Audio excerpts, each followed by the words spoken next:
přepínám na zpátečku, kterou budu brzdit.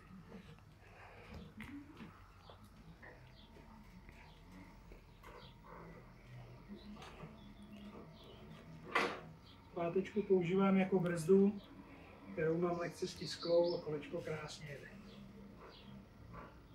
Opravdu si to neovládám a držím balans. Pomalinku si to držím, nechávám to sjet s tou brzdou. Dole vypnu, zastavím, vypnu zpátečku a dopředu.